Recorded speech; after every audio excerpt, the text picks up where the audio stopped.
ಮಾನ್ಯ ಸಭಾಪತಿಗಳೇ, ಮಾನ್ಯ ಸದಸ್ಯರು, ಇದು ನನಗೆ 3ನೇ ಬಾರಿ ದೇವದಾಸಿಯರ ಬಗ್ಗೆ ಮಾತನಾಡೋದು. ಯಾಕಂದರೆ ಅವ್ರ ಭಾಗದಲ್ಲಿ, ಕೊಪ್ಪಳ ಭಾಗದಲ್ಲಿ ಭಾಳಷ್ಟು ಈ ಒಂದು ಅನಿಷ್ಟ ಪದ್ಧತಿ, ಸೊ ಅದ್ರ ಬಗ್ಗೆ ಕಾಳಜಿ ಭಾಳಷ್ಟು. ಸೊ 3ನೇ ಬಾರಿ ಕೇಳಿದ್ದಾರೆ. ಆದರೆ ಇದಕ್ಕೆ ಒಂದು ವಿವರವಾದಂಥ ವರದಿಯನ್ನು ತೆಗೆದುಕೊಂಡು ಸರ್ವೆಯನ್ನು ಮಾಡಿ, ಯಾಕಂತಂದರೆ ನಾವು ಇದು 3ನೇ ಬಾರಿ ಸರ್ವೆ. ಮೊದಲು ಸರ್ವೆ ಮಾಡಿದ್ದು ನಾವು 1993-94ರಲ್ಲಿ ಸರ್ವೆ ಮಾಡಿದ್ವಿ. ಅದಾದ ನಂತರ 2007-08ರಲ್ಲಿ ಸರ್ಕಾರ ದೇವದಾಸಿಯರ ಬಗ್ಗೆ ಸರ್ವೆಯನ್ನು ಮಾಡಿತು 14 ಜಿಲ್ಲೆಗಳಲ್ಲಿ. ಈಗ 2024-25ರಲ್ಲಿ ಸರ್ವೆ ಮಾಡಿ ಸುಮಾರು 15 ಜಿಲ್ಲೆಗಳಲ್ಲಿ ನಾವು ಸರ್ವೆಯನ್ನು ವೈಜ್ಞಾನಿಕವಾಗಿ ಭಾಳಷ್ಟು ಪ್ರಚಾರವನ್ನು ಮಾಡಿ, ಭಾಳಷ್ಟು ತಿಳುವಳಿಕೆಯನ್ನು ಹೇಳಿ, ಟಿ ವಿಗಳಲ್ಲಿ, ಮಾಧ್ಯಮದಲ್ಲಿ, ಪೇಪರ್ಗಳ ಮುಖಾಂತರ, ನಮ್ಮ ಅಂಗನವಾಡಿ ಕಾರ್ಯಕರ್ತೆಯರ ಮುಖಾಂತರ, CDPOಗಳ ಮುಖಾಂತರ ನಾವು ಎಲ್ಲ ಕಡೆ ಇದನ್ನು ವ್ಯಾಪಕವಾದಂಥ ಒಂದು ಪ್ರಚಾರವನ್ನು ಮಾಡಿ ಸುಮಾರು 105 ದಿನ ಕಾಲಾವಕಾಶವನ್ನು ಕೊಟ್ವಿ. ಸರ್ಕಾರದ ಇಚ್ಛೆ ಏನು ಅಂತ ಹೇಳಿದ್ರೆ, ನಿಖರವಾದಂಥ ಸಂಖ್ಯೆ ನಮಗೆ ಸಿಕ್ಕಿಬಿಟ್ರೆ, ದೇವದಾಸಿಗಳಾಗಿರ್ಬೋದು, ಅವರ ಮಕ್ಕಳಾಗಿರ್ಬೋದು, ಮೊಮ್ಮಕ್ಕಳಾಗಿರ್ಬೋದು, ಅಥವಾ ಮರಿ ಮೊಮ್ಮಕ್ಕಳಾಗಿರ್ಬೋದು, ಸೊ ಅವರಿಗೆ ಸರ್ಕಾರದಲ್ಲಿ ಯೋಜನೆಗಳನ್ನು ರೂಪಿಸಲಿಕ್ಕೆ ನಮಗೆ ಅನುಕೂಲ ಆಗುತ್ತೆ ಅಂತ ಹೇಳಿ 105 ದಿನ ನಾವು ಅವರಿಗೆ ಅವಕಾಶವನ್ನು ಕೊಟ್ವಿ. ಆಮೇಲೆ ಅವರು ಹೇಳಿದರು ಅವ್ರಿಗೇ ಅವಕಾಶ ಕೊಡಬೇಕಾಗಿತ್ತು, ಅಥವಾ ಅವರ ಮಕ್ಕಳಿಗೆ ಈ ಒಂದು ಸರ್ವೆ ಮಾಡಲಿಕ್ಕೆ ಅವಕಾಶ ಕೊಡಬೇಕಾಗಿತ್ತು ಅಂತ.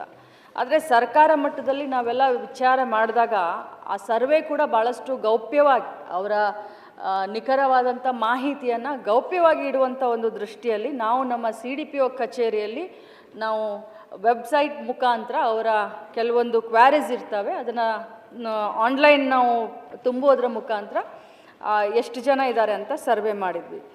ಮಾನ್ಯ ಸಭಾಪತಿಗಳೇ, ಈ ಒಂದು ಸರ್ವೆಯಲ್ಲಿ 23,395 ಜನ, ಈಗ ಏನು ನಾವು 105 ದಿನ ಮಾಡಿದ ಸರ್ವೆದಲ್ಲಿ ಇಷ್ಟು ಜನ ನಮಗೆ ಬಂದಿದ್ದಾರೆ. ಆದರೆ ಇನ್ನೂ ಕೂಡ ಅವರ ಮಕ್ಕಳಾಗಲಿ, ಮೊಮ್ಮಕ್ಕಳಾಗಲಿ, ಮರಿಮಕ್ಕಳು ಸುಮಾರು 90,092 ಜನ ಮಾಜಿ ದೇವದಾಸಿಯವರ ಮಕ್ಕಳಿರುವುದಾಗಿ ನಮಗೆ ತಿಳಿದು ಬಂದಿದೆ. ಆದರೆ ಇನ್ನೂ ಒಂದು ಹೇಳಬೇಕು ಅಂತಂದರೆ, ಇದರಲ್ಲಿ ತಮ್ಮ ಉತ್ತರದಲ್ಲಿ ನಾವು ಒದಗಿಸಿದ್ದೇವೆ, ಯಾರಾದರೂ ಬಿಟ್ಟು ಹೋದರೆ ಈ ಸರ್ವೆನಲ್ಲಿ, ತಾವು ಹೇಳಿದ್ರಿ ಸಾಂಗ್ಲಿಗೆ ಹೋಗಿದ್ದಾರೆ, ಪುನಃ ಹೋಗಿದ್ದಾರೆ, ಕೆಲಸದ ನಿಮಿತ್ತ ನಾವು ದುಡಿಲಿಲ್ಲ ಅಂದರೆ ನಮಗೆ ಹೊಟ್ಟೆ ತುಂಬೋದಿಲ್ಲ ಅಂತ ಹೇಳಿದ್ರಿ. ಯಾರಾದರೂ ಹಂತದಲ್ಲಿ ಅವರ ಹೆಸರು ಬಿಟ್ಟು ಹೋಗಿದರೆ ಅದನ್ನು ಜಿಲ್ಲಾ ಮಟ್ಟದ ಸಮಿತಿಯಲ್ಲಿ ಅನುಮೋದನೆಗೊಂಡು, ಯಾಕಂತಂದರೆ ಅಲ್ಲಿ ನಮೂನೆ 2 ಅಂತ ಇರುತ್ತೆ, ಅಥವಾ ನಮೂನೆ 3 ಅಂತ ಇರುತ್ತೆ. ಅವರು ನಮ್ಮ ತಹಸೀಲ್ದಾರ್ ಕಚೇರಿಯಲ್ಲಿ, DC ಕಚೇರಿಯಲ್ಲಿ ಅವರು ತಮ್ಮ ಇದನ್ನು ನೋಂದಾವಣೆ ಮಾಡ್ಕೊಳ್ಬೋದು. ಅಂಥದ್ರಲ್ಲಿ ಈಗ ಆನ್ಲೈನ್ನಲ್ಲಿ ನೋಂದಾವಣೆ ಆಗಿರೋದು ಬಿಟ್ಟು ಹೋದಂಥವ್ರಲ್ಲಿ 6,222 ಪ್ಲಸ್ 23,000 ಈಗೇನು ನಾವು ನಮ್ಮ ಇದರಲ್ಲಿ ಕೊಟ್ಟಿದ್ದೀವಲ್ಲ, ಸುಮಾರು 23,000 ಸಮಥಿಂಗ್ ಅಂತ. ಸೊ ಟೋಟಲ್ ಆಗಿ ಒಂದು 30,000 ಜನ ನಮಗೆ ಸಂಖ್ಯೆ ಸಿಕ್ಕುತ್ತೆ. ಅದ್ರ ಜೊತೆಯಲ್ಲಿ ಮಾನ್ಯ ಸಭಾಪತಿಗಳೇ, ಮರಣ ಹೊಂದಿದಂಥವರು ಸುಮಾರು 18,234 ಜನ ಇದ್ದಾರೆ. ಇವರು ಹೇಳಿದ ಹಾಗೆ ವಲಸೆ ಹೋದಂಥವರು 2,346 ಜನ ಇದ್ದಾರೆ. ವಿಳಾಸದಲ್ಲಿ ಲಭ್ಯ ಇಲ್ಲದಂಥವ್ರು, ಯಾಕಂತಂದರೆ ನಾವು ಸರ್ವೆ ಮಾಡಬೇಕಾದ್ರೆ ಮುಂಚೆ ಅವ್ರು ಸರ್ವೆದಲ್ಲಿ ಪಾಲ್ಗೊಂಡಿರ್ತಾರೆ, 2007-08ರಲ್ಲಿ ಇದ್ದಂಥವ್ರು ಹೋಗಿ ನೋಡಿದಾಗ ಆ ವಿಳಾಸದಲ್ಲಿ ಅವ್ರು ಲಭ್ಯ ಇಲ್ಲ. ಮತ್ತು ಸರ್ಕಾರಿ ಸೌಲಭ್ಯ ನಿರಾಕರಿಸಿ, ಅಂತಂದರೆ ಅವರು ಮದುವೆ ಆಗಿರ್ತಾರೆ, ಒಂದು ಒಳ್ಳೆಯ ಗುಣಮಟ್ಟದ ಜೀವನವನ್ನು ನಡೆಸ್ತಾ ಇರ್ತಾರೆ, ಅವ್ರಿಗೆ ಈ ಸೌಲಭ್ಯ ಬೇಡ ಅಂತ ಹೇಳಿ ಅಲ್ಲಗಳೆದಂಥವ್ರು 188 ಜನ. ಮತ್ತು ಸಮೀಕ್ಷೆಗೆ ಹಾಜರಾಗದೇ ಇದ್ದಂಥವರು 2,179. ಸೊ ಹೀಗಾಗಿ ಸುಮಾರು 23,265 ಜನ ಈ ಸರ್ವೆನಲ್ಲಿ ಭಾಗವಹಿಸಲಿಲ್ಲ. ಮಾನ್ಯ ಸಭಾಪತಿಗಳೇ, ನಾನು ಮಾನ್ಯ ಸದಸ್ಯರಿಗೆ ತಮ್ಮ ಮುಖಾಂತರ ಹೇಳಲಿಕ್ಕೆ ಬಯಸ್ತೇನೆ, ಇದು ನಾಗರಿಕ ಸಮಾಜದಲ್ಲಿ ಒಂದು ಅನಿಷ್ಟವಾದಂಥ ಪಿಡುಗು ಪದ್ಧತಿ. ಇವತ್ತಿನ ದಿನದಲ್ಲೂ ಕೂಡ, ಇವತ್ತಿನ ಕಾಲಘಟ್ಟದಲ್ಲೂ ಕೂಡ ಹೊಸದಾಗಿ ಅವ್ರು ಹೇಳಿದ್ರು, ಅದು ಅಲ್ಲಿ ಹುಲಿಗಮ್ಮ ಅಂತ ಹೇಳಿ ಒಂದು ದೇವಿ ಇದ್ದಾರೆ. ಇಲ್ಲಿ ನಮ್ಮ ಕಡೆ ಹೇಗೆ ಸೌದತ್ತಿ ಯಲ್ಲಮ್ಮ ಅಂತ ನಾವು ಅಂತೀವಿ ಆ ರೀತಿ, ಆ ಕಡೆ ಭಾಗದಲ್ಲಿ ಬಳ್ಳಾರಿ, ವಿಜಯನಗರ, ಕೊಪ್ಪಳ, ರಾಯಚೂರು ಡಿಸ್ಟಿಕ್ನಲ್ಲಿ ಹುಲಿಗೆಮ್ಮ ದೇವಿಗೆ ಈ ST/SC ಜನಾಂಗ ಬಹಳಷ್ಟು ನಡ್ಕೊಳ್ತಾರೆ.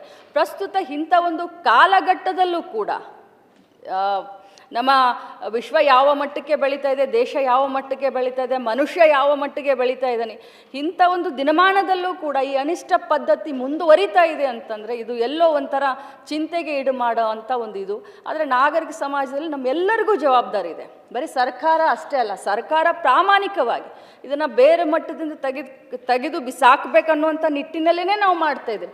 ಇನ್ನು ತಾವು ಆರೋಗ್ಯದ ಬಗ್ಗೆ ತಮ್ಮ ಕಾಳಜಿಯನ್ನು ಹೇಳಿದ್ರಿ, ಭೂಮಿಯ ಬಗ್ಗೆ ಹೇಳಿದ್ರಿ. 130 ಜನರಿಗೆ ಇಲ್ಲಿಯವರೆಗೆ ಸರ್ಕಾರ ಭೂಮಿ ಕೊಟ್ಟಿದ್ದಾರೆ. ನಮ್ಮ ಮಾಜಿ ಮುಖ್ಯಮಂತ್ರಿಗಳಾದಂಥ ದೇವರಾಜ್ ಅರಸ್ ಅವರ ಚಿಂತನೆ, ಅವರ ಒಂದು ಯೋಜನೆ ಅಂತ ಹೇಳಿ ಆ ರೀತಿ ಇದ್ದರೆ ಖಂಡಿತವಾಗ್ಲೂ ನಮ್ಮ ಆಫೀಸರ್ಗಳ ಜೊತೆ ನಾನು ಮಾತಾಡ್ತೀನಿ. ಮತ್ತು ಈ 15 ಜಿಲ್ಲೆಗೆ ಸಂಬಂಧಪಟ್ಟಂಥ DC-ಗಳ ಜೊತೆ, CO-ಗಳ ಜೊತೆ ಮಾತನಾಡಿ ಆ ರೀತಿ ಯಾರ್ದಾದ್ರೂ ಅಪ್ಲಿಕೇಶನ್ ಬಂದಿದ್ದಂಥ ಸಂದರ್ಭದಲ್ಲಿ ಜೆನ್ಯೂನ್ ಕೇಸ್ ಇದ್ದರೆ ಖಂಡಿತವಾಗ್ಲೂ ಅವ್ರಿಗೂ ಕೂಡ ಸರ್ಕಾರದ ಜಮೀನನ್ನು ಕೊಡಿಸ್ಲಿಕ್ಕೆ ನಾವು ಪ್ರಯತ್ನ ಮಾಡ್ತೀವಿ. ಮತ್ತು ಜೊತೆಯಲ್ಲಿ ತಾವು ಒಂದು ಮಾತನ್ನು ಹೇಳಿದ್ರು ಸಭಾಪತಿಗಳೇ, 10,000 15,000 ಅವ್ರು ನೋಂದಣಿ ಮಾಡ್ಕೊಳ್ಳೋಕ್ಕೆ. ಇದು ನಿಜವಾಗ್ಲೂ ಹೇಳ್ತೀನಿ, ಇದು ನಾಚಿಕೆಗೇಡುತನ ಅಂತ ನಾನು ಹೇಳಲಿಕ್ಕೆ ಬಯಸ್ತೇನೆ. ಯಾಕಂತಂದರೆ ಆ ರೀತಿ ಏನೇ ಆಗಿದ್ರೆ ದೇವದಾಸಿಯರ ಹತ್ರ 10,000 15,000 ಇಸ್ಕೊಂಡು ಇದನ್ನೇನಾದರೂ ಆನ್ಲೈನ್ ಅಪ್ಲಿಕೇಶನ್ ಮಾಡ್ತೀವಿ ಅಂತಂದಿದ್ರೆ ಸ್ಪೆಸಿಫಿಕ್ ಆಗಿ ಯಾವ ಆಫೀಸರ್ ಆಗಿರ್ಬೋದು, ಯಾರೇ ಆಗಿರ್ಬೋದು, ಅಂಥವ್ರ ಹೆಸರನ್ನ ನನಗೆ ಹೇಳಿ, ಸದನದ ಎದುರುಗಡೆ ಹೇಳಿ, ಅಥವಾ ನನಗೆ ನೀವು ವೈಯಕ್ತಿಕವಾಗಿ ಬಂದು ಹೇಳಿ, ನಿರ್ದಾಕ್ಷಿಣ್ಯವಾಗಿ ನಾನು ಅವ್ರ ಮೇಲೆ ಕ್ರಮವನ್ನು ನಾನು ತೆಗೆದುಕೊಳ್ತೀನಿ. ಜೊತೆಯಲ್ಲಿ ಮಾನ್ಯ ಸಭಾಪತಿಗಳೇ, ನಾವು ಇದು ಸಮಾಜ ಕಲ್ಯಾಣ ಇಲಾಖೆಗೆ, ಯಾಕಂತಂದರೆ 99% ಅನ್ನೋಕ್ಕಿಂತ 100% ಕೂಡ ಇದು ನಾನು ಸದನದಲ್ಲಿ ಈ ರೀತಿ ಮಾತಾಡ್ತೀನಿ ಅಂದರೆ ತಪ್ಪಾಗುತ್ತಂತ ಕ್ಷಮೆ ಕೇಳಿಕೊಂಡು SC ಮತ್ತು STಗಳೇ 100% ಇದರಲ್ಲಿ ಇರೋದ್ರಿಂದ ಸಮಾಜ ಕಲ್ಯಾಣ ಇಲಾಖೆಯ ಮಂತ್ರಿಗಳ ಹತ್ರ ಸುದೀರ್ಘವಾಗಿ ನಾವು ಚರ್ಚೆ ಮಾಡಿದ್ದೀವಿ. ಮತ್ತು 250 ಕೋಟಿ ರೂಪಾಯಿಯ ಕ್ರಿಯಾ ಯೋಜನೆ ಕೂಡ ಈಗಾಗಲೇ ನಾವು ರೆಡಿ ಮಾಡಿದ್ದೀವಿ. ಯಾಕಂತಂದರೆ ಅವರ ಒಂದು ವಸತಿ ಸೌಲಭ್ಯವಾಗಿರಬಹುದು ಅಥವಾ ಆರ್ಥಿಕವಾಗಿ ಅವ್ರನ್ನ ಪುನಶ್ಚೇತನಗೊಳಿಸಲಿಕ್ಕೆ ಒನ್ ಟೈಮ್ ಅವರಿಗೆ ಪ್ರೋತ್ಸಾಹ ಧನವನ್ನು ಕೊಡೋದಾಗಿರಬಹುದು. ಮತ್ತು ಈ ತಲೆಮಾರು ಮಕ್ಕಳಿಗೆ PUC, ಡಿಪ್ಲೊಮಾ ಪದವಿ, ಸ್ನಾತಕೋತ್ತರ ಪದವಿ ಇತ್ಯಾದಿ ಇದಕ್ಕೆ ಕೂಡ ನಾವು ದುಡ್ಡನ್ನು ಮೀಸಲಿಡಲಿಕ್ಕೆ ಒಂದು ಕ್ರಿಯಾ ಯೋಜನೆಯನ್ನು ತಯಾರು ಮಾಡಿದ್ದೀವಿ, 250 ಕೋಟಿ. ಸೊ ಮಾನ್ಯ ಸಮಾಜ ಕಲ್ಯಾಣ ಮಂತ್ರಿಗಳು 26ನೇ ತಾರೀಕು ನಮ್ಮ ಇಲಾಖೆಯ ಎಲ್ಲ ಆಫೀಸರ್ಗಳನ್ನ ನಮ್ಮನ್ನು ಮೀಟಿಂಗ್ ಕರೆದಿದ್ದಾರೆ ಸರ್. ಮತ್ತು ಅವರು ಒಪ್ಕೊಂಡಿದ್ದಾರೆ. ಯಾಕಂದರೆ ಅವ್ರಿಗೂ ಕೂಡ ಮಹಾದೇವಪ್ಪಾಜಿ ಅವರು ಕೂಡ ವಿಶೇಷವಾದಂಥ ಕಾಳಜಿ ಇದೆ. ಸೊ ಸಮಗ್ರವಾಗಿ ಅವರ ಒಂದು ಲೈವ್ಲಿಹುಡ್ಗೆ, ಅವರ ಒಂದು ಮಕ್ಕಳ, ಮೊಮ್ಮಕ್ಕಳ, ಮರಿಮೊಮ್ಮಕ್ಕಳ ಒಂದು ಆರೋಗ್ಯಕ್ಕೋಸ್ಕರ, ಶಿಕ್ಷಣಕ್ಕೋಸ್ಕರ, ಅವರ ಒಂದು ಆರ್ಥಿಕ ಸ್ವಾವಲಂಬನೆಗೋಸ್ಕರ ಒಂದು ಖಂಡಿತವಾಗ್ಲೂ ಒಂದು ಪ್ಯಾಕೇಜನ್ನು ನಾವು ಘೋಷಣೆ ಮಾಡ್ತೀವಿ ಅಂತ ತಮ್ಮ ಮುಖಾಂತರ ಮಾನ್ಯ ಸದಸ್ಯರಿಗೆ ಹೇಳಲಿಕ್ಕೆ ಬಯಸ್ತೇನೆ. ಸಭಾಪತಿಗಳೇ, ಸಚಿವರೇನು ಹೇಳಿದರು. ಇವಾಗ ಮೇಡಮ್, ಸಮೀಕ್ಷೆಗಳಲ್ಲಿ 45 ವರ್ಷಗಳಿಂದ ಮೇಲ್ಪಟ್ಟಂಥ ಮಹಿಳೆಯರು ತೆಗೆದುಕೊಂಡೋದಕ್ಕೆ ಇವತ್ತು ಸುಮಾರು 15-16 ವರ್ಷದಲ್ಲಿರ್ತಕ್ಕಂಥ ಮಕ್ಕಳನ್ನೇ ಇವತ್ತು ಮುತ್ತು ಕಡಿಸ್ತಕ್ಕಂಥ ಕೆಲಸ ಆಗ್ತಿದೆ. ಇವತ್ತು ನೋಡಿ, ಕೊಪ್ಪಳದಲ್ಲೇ ನನಗಿದು ಬಂದ ಪ್ರಕಾರ 130 ಜನ ಇದ್ದಾರೆ. ಇವೆಲ್ಲ ಕದ್ದು ಮುಚ್ಚಿ ಮಾಡ್ತಕ್ಕಂಥದ್ದು ಇದೆ. ಹೇಳ್ತೀನಿ, ಆಯ್ತು. ಇವೆಲ್ಲ ಏನಾಗ್ತಿದೆ ಅಂದರೆ ಈ ಒಂದು ವಯಸ್ಸಿನ ಅಂತರ ಜಾಸ್ತಿ ಆಗಿದೆ. ನೀವು ಸಪೋಸು ಒಂದು ವೇಳೆ 20 ವರ್ಷದಿಂದ ತೆಗೆದುಕೊಂಡಾದರೂ ನೀವು 40 10 ವರ್ಷದ ಜಾಸ್ತಿ ಆಗಿರೋಕ್ಕೋಸ್ಕರ ಇವತ್ತು ಸಮೀಕ್ಷೆಯಿಂದ ಒಳಗಾಗಿರ್ತಕ್ಕಂಥದ್ದು. ನೀವು ಈಗ ತಾನೇ ಹೇಳಿದ್ರಿ ಮೇಡಮ್ ಅವರೇ, ಇವಾಗ ನಾವು ಅವ್ರಿಗೆ ಅಷ್ಟು ಕೊಡ್ತೀವಿ ದುಡ್ಡು, ಸಹಾಯಧನ, ಇದು ಇಲ್ಲಿವರೆಗೂ ಒಬ್ಬ ದೇವದಾಸಿಗೆ ಸ್ವತಂತ್ರವಾಗಿ ಬದುಕಟ್ಕೊಳ್ಳೋಕ್ಕೆ 10 ಪೈಸೆ ಕೂಡ ಅವರಿಗೆ ಕೊಟ್ಟಿಲ್ಲ. ಒಂದು. ಎರಡನೇದು ಏನಂದರೆ ಅವರಿಗೆ ಪ್ರೋತ್ಸಾಹಧನ, ಯಾವ ಪ್ರೋತ್ಸಾಹಧನ ಇಲ್ಲ. ಅವರ ಮಕ್ಕಳು ಇವತ್ತು ಎಷ್ಟೊಂದು ಶೋಚನೀಯ ಪರಿಸ್ಥಿತಿ ಅಂದರೆ ಹಾಸ್ಟೆಲ್ಗಳ ಸೌಲಭ್ಯ ಸಿಗಬೇಕಾಯ್ತು ಅಂತಂದರೆ ಭಾಳ ಕಷ್ಟಪಡ್ತಾ ಇದ್ದಾರೆ ಅವರು. ಯಾಕಂದರೆ ಹಳ್ಳಿಯಲ್ಲಿರ್ತಕ್ಕಂಥವ್ರು ಪಟ್ಟಣಕ್ಕೆ ಬಂದು ಓದಬೇಕಾಯ್ತು ಅಂತಂದರೆ ಇವಾಗ ನೀವೇನೋ ಬಸ್ ಫ್ರೀ ಮಾಡಿರಿ, ಮಹಿಳೆಯರು ಓಡಾಡ್ತಾರೆ, ಮಕ್ಕಳು ಬರ್ತವೆ. ಆದರೆ ಅವರು ಅಲ್ಲಿದ್ದ ಇಲ್ಲಿವರೆಗೆ ಬಂದು ಒಂದು ಅಪ್ಲಿಕೇಶನ್ ಹಾಕಿ ಒಂದು ಶಾಲೆಯಲ್ಲಿ ತಮ್ಮ ಹೆಸರನ್ನು ನೋಂದಾಯಿಸ್ಕೊಳ್ಳೋಕ್ಕೆ ಕಷ್ಟಪಡ್ತಕ್ಕಂಥ ದಿನಗಳು ಇವತ್ತಿನ ದಿನ ಇದ್ದಾವೆ. ಯಾಕೆ ಈ ಮಾತು ಹೇಳ್ತಾ ಇದ್ದೀನಿ ಅಂತಂದರೆ, ನನಗಿವತ್ತು ನೋಡಿ ನಮ್ಮ ಹುಲಿಗೆ ಭಾಗದಲ್ಲಿ ಒಂದೇ ಸುಮಾರು ಇಷ್ಟು ಜನ, ನಾನು ಈ ಪಟ್ಟಿ ನಿಮಗೆ ಕೊಡ್ತೀನಿ ಮೇಡಮ್ ಅವರೇ. ಇದರಲ್ಲಿ ಎಷ್ಟು ಜನ ಹೆಣ್ಮಕ್ಳು ನೀವು ಹೇಳಿದ್ರಿ SC ST ಅಂತ. ನಿಜವಾಗಿಯೂ SC ST ಜನನೇ ಯಾವತ್ತೂ ತುಳಿದುಕೊಳಗಾದವರು, ಇಂಥದಕ್ಕೆಲ್ಲ ಒಳಗಾಗಿ ಇವತ್ತು ಶೋಚನೀಯ ಪರಿಸ್ಥಿತಿಯಲ್ಲಿ ಇರ್ತಕ್ಕಂಥವ್ರು. ಇವತ್ತಿನ ದಿನವಾಗಿ ಅವರು ಖಾಲಿ ಜಾಗದಲ್ಲಿ ಎಂಥದೋ ಒಂದು ಜೋಪಡಿ ಹಾಕ್ಕೊಂಡು ಬದುಕತಕ್ಕಂಥ ಕೆಲಸ ಮಾಡ್ತಾ ಇದ್ದಾರೆ. ಇವತ್ತು ಅವರು ಜೀವಂತ ಇದ್ದಿರ್ತಕ್ಕಂಥ ಹೆಣ್ಮಕ್ಳದು ನಾನು ಈಗ ತಾನೇ ಬಂದಿರತಕ್ಕಂಥ ಪಟ್ಟಿ ನಾನು ಕೊಡ್ತೀನಿ. ಆಗ ನೋಡಿದರೆ ರಾಜ್ಯದಲ್ಲಿರ್ತಕ್ಕಂಥ ಮಹಿಳೆಯರು ಹಿಂದುಳಿದ ವರ್ಗದವರಲ್ಲಿ ಇರ್ತಕ್ಕಂಥದ್ದು ಇವತ್ತು ರಾಯಚೂರು ಆಗಿರ್ಬೋದು, ಕೊಪ್ಪಳ ಆಗಿರ್ಬೋದು, ಸೌದತ್ತಿ ಆಗಿರ್ಬೋದು, ಎಲ್ಲಿ ಹಿಂದುಳಿದ ವರ್ಗದ ಹೆಣ್ಮಕ್ಳು ಇರ್ತಾರೆ, ಜನಗಳು ಜಾತ್ರೆ ಮಾಡ್ತಾರೆ, ಅಲ್ಲೆಲ್ಲರೂ ಇವು ಸಹಜವಾಗಿ ಸಿಗ್ತಾರೆ. ನಿಜವಾಗ್ಲೂ ಹೇಳಬೇಕಂದ್ರೆ ಇವರ ಬಗ್ಗೆ ಒಂದು ಕಾಲಕ್ಕೆ ವೈಭವಪೂರಿತವಾದ ಜೀವನ ಇತ್ತು. ಒಬ್ಬ ವ್ಯಕ್ತಿಯಿಂದ ತಾವು ಆ ರೀತಿ ಆದರೆ ಅವರಿಗೊಂದು ಬದುಕಳಕ್ಕೆ ಒಂದಿಷ್ಟು ಜಮೀನು ಮನೆಯನ್ನು ಕೊಡ್ತಿದ್ರು, ಅವ್ರಿಗೆ ಮರ್ಯಾದೆ ಇರ್ತಿತ್ತು.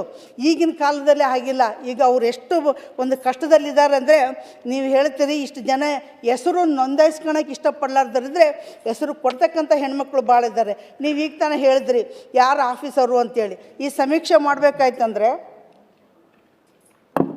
ಸಚಿವರು ಯಾರು ಮಹೇಶ್ ಬಾಬು ಅಂತೆ, ಅವರ ಅಧಿಕಾರಿಗಳ ಬಗ್ಗೆ ನನಗೆ ಫೋನ್ ಮಾಡಿ ಹೇಳಿದರು. ಅವರು ಇವತ್ತಿನ ದಿನ ಸರಿಯಾದ ಮಾಸಾಸನ ಕೊಡ್ತಾ ಇಲ್ಲ. 1500 ಇದ್ದದ್ದು 1000 ಕೊಡ್ತೀವಂತ ಮಾನ್ಯ ಮುಖ್ಯಮಂತ್ರಿಗಳು ಹೇಳಿದಾಗ ಅದು 1000 ಆ್ಯಡ್ ಮಾಡಬೇಕಾಗಿತ್ತು. ಯಾಕೆ ಮಾಡಲಿಲ್ಲ? ಹಂಗೆ ಕೊಟ್ಟಿದ್ರಂದ್ರೆ 2500 ಆಗ್ತಿತ್ತು. ಈಗ 2500 ರೂಪಾಯಿ ಜಾಸ್ತಿ ಮಾಡಿ, ಇನ್ನು 500 ರೂಪಾಯಿ ಎಲ್ಲೋಯ್ತು ಅಂತ ಆ ಮಹಿಳೆಯರು ಕೇಳ್ತಕ್ಕಂಥದ್ದಿದೆ. ಇವತ್ತು ಅವರ ಬದುಕು ಹೆಂಗಿದೆ ಅಂತಂದರೆ, ಈ ಗೃಹಲಕ್ಷ್ಮಿಯಲ್ಲಿ ಕೂಡ ಅಷ್ಟಿಷ್ಟು ಕೆಲವು ಜನ ಹೆಣ್ಮಕ್ಳು ಹೆಸರು ನೋಂದಾಯಿಸ್ಕೊಂಡಿದ್ದಾರೆ ಮೇಡಮ್ ಅವರೇ. ಅಂಥದ್ರಲ್ಲಿ ಇವತ್ತಿನ ದಿನ ಕೊಪ್ಪಳ ಜಿಲ್ಲೆಯಲ್ಲಿ ಕೂಡ ನಿಜವಾಗ್ಲೂ ಎಷ್ಟು ಶೋಚನೀಯ ಅಂದರೆ 6018 ಜನ ಇವತ್ತು ಮಾಜಿ ದೇವದಾಸಿಗಳು ಕೊಪ್ಪಳದಲ್ಲೇ ಇದ್ದಾರೆ. ಮಾಸಾಸನ ಪಡಿತಿರೋರು 2530. ಆದರೆ ಅವರಿಗೆ ಅಷ್ಟು ಮಾಸಾಸನ ಸಾಕಾಗ್ತಾ ಇಲ್ಲ. ಅವ್ರು ಕೇಳ್ತಾ ಇದ್ದಾರೆ, ನಮಗೆ ವಯಸ್ಸಾಗಿದೆ, ನಾವು ಏನಾದರೂ ಒಂದಿಷ್ಟು ದುಡ್ಡಿನ ಆಸೆಗೆ ಒಂದು ಯಾವುದಾದ್ರು ಕೂಲಿಗೆ ಹೋಗ್ಬಿಟ್ರೆ ನಮಗೆ ಕೆಲಸ ಮಾಡಿ ಬಂದರೆ ನಾವು 3 ದಿನ ಮಲಗ್ತೀವಿ, ನಮ್ಮ ಹತ್ರ ಶಕ್ತಿ ಇಲ್ಲ, ಏನಿಲ್ಲ. ನಮ್ಗೆ ಶಕ್ತಿ ಬರೋದಾದ್ರೆ ಹೆಂಗೆ? ನಮ್ಗೆ ಯಾವ ರೀತಿಯಿಂದ ಸೌಲಭ್ಯಗಳಿಲ್ಲ. ನೀವು ಹೇಳಿದ್ರಿ ಅವರ ಆರೋಗ್ಯ ತಪಾಸಣೆ ಮಾಡ್ತಾರೆ. ಎಲ್ಲಿ ಮಾಡ್ತಾರೆ ಆರೋಗ್ಯ ತಪಾಸಣೆ? ಅವರು ಅದರಿಂದ ದೂರನೇ ಇದ್ದಾರೆ. ಪಾಪ ಒಂದು ಮೂಲೆಯಲ್ಲಿ ಬದುಕ್ತಾ ಇರ್ತಕ್ಕಂಥ ಹೆಣ್ಮಕ್ಳಿದ್ದಾರೆ. ನೋಡಿ, ಇನ್ಕಮ್ ಜನ್ರೇಷನ್ ಯೋಜನೆ ಅಡಿಯಲ್ಲಿ ಸಹಾಯಧನ ಪಡೆದಿರೋರು 3185. ವಿವಿಧ ವಸತಿ ಯೋಜನೆಗಳಲ್ಲಿ ವಸತಿ ಪಡೆದಿರೋರು 3664. ಸರ್ ಸಭಾಪತಿಗಳು, ಇದು ಕೊಪ್ಪಳದ ತಾಲೂಕಿಂದು ಒಂದೇ ನಾನು ಸಮೀಕ್ಷೆ ಹೇಳ್ತಿದ್ದೀನಿ, ಇಡೀ ರಾಜ್ಯದ್ದು ಇದಕ್ಕೆ ಹೋಗ್ತಾ ಇಲ್ಲ ನಾನು. ವಿವಿಧ ಯೋಜನೆಗಳಲ್ಲಿ ಇವತ್ತು ನಿವೇಶನ ಇಲ್ಲದವರು 185 ಜನ ಮಾದಿ ದೇವದಾಸಿಯರಿದ್ದಾರೆ. ನಿವೇಶನವೂ ಇಲ್ಲ, ಮನೇನೂ ಇಲ್ಲ, ಅಂಥವರು 318 ಜನ ಇದ್ದಾರೆ. ಇವತ್ತು ದೇವದಾಸಿ ಅಂತಕ್ಕಂಥ ಅನಿಷ್ಟ ಪದ್ಧತಿಯನ್ನು ಪಡ್ಕೊಂಡು ಅವ್ರ ಮಕ್ಕಳು ಇವತ್ತು ಇಷ್ಟ ಓದಿ ಇವತ್ತು ಸಮಾಜದಲ್ಲಿ ಭಾಳಷ್ಟು ಸಂಕೋಚ ಪಟ್ಕೊಂತ ಕೆಲಸ ಆಗ್ತಾಯಿದೆ. ಯಾವುದಾದ್ರು ಅರ್ಜಿ ನಮ್ಮನೆಗೆ ಹೋಗ್ಬೇಕಾಯ್ತಂದ್ರೆ ಪೇರೆಂಟ್ ಕೇಳ್ತಾರೆ, ಹೇಳ್ತಕ್ಕಂಥ ಪರಿಸ್ಥಿತಿ ಇಲ್ಲ. ಅಂಥ ಒಂದು ಪರಿಸ್ಥಿತಿ ಬಂದಾಗ ಅವ್ರ ಮಕ್ಕಳಿಗಾದರೂ ಏನಾದರೂ ಮಾಡ್ತಕ್ಕಂಥ ವ್ಯವಸ್ಥೆ ಇರ್ಬೋದು. ಇವತ್ತು ಮದುವೆ ಮಾಡ್ತಾರೆ, ಮದುವೆ ವಿಷಯದಲ್ಲಿ ಬಂತಂದರೆ ಅವರು ಅಂತರ್ಜಾತಿ ವಿವಾಹ ಆದರೆ ಸರ್ಕಾರದಿಂದ ಸಹಾಯಧನ ಸಿಗ್ತದೆ. ದೇವದಾಸಿಯ ಮಗ ದೇವದಾಸಿಯ ಮಗಳು ಮದುವೆ ಆದರೆ ಸಹಾಯಧನ ಇಲ್ಲ ಅಂತ. ಇದು ಯಾವುದ್ರದ್ದು ನ್ಯಾಯ? ಪಾಪ ಅವರು ಒಂದು ರೀತಿ ಅತಂತ್ರ ಬದುಕು, ಇವ್ರದಂಥ ಬದುಕು. ಇಂಥವ್ರು ಕೂಡ ಬದುಕು ಕಟ್ಟಿಬೇಕಾದ್ರೆ ಸರ್ಕಾರ ಕೊಡಬೇಕಲ್ಲ.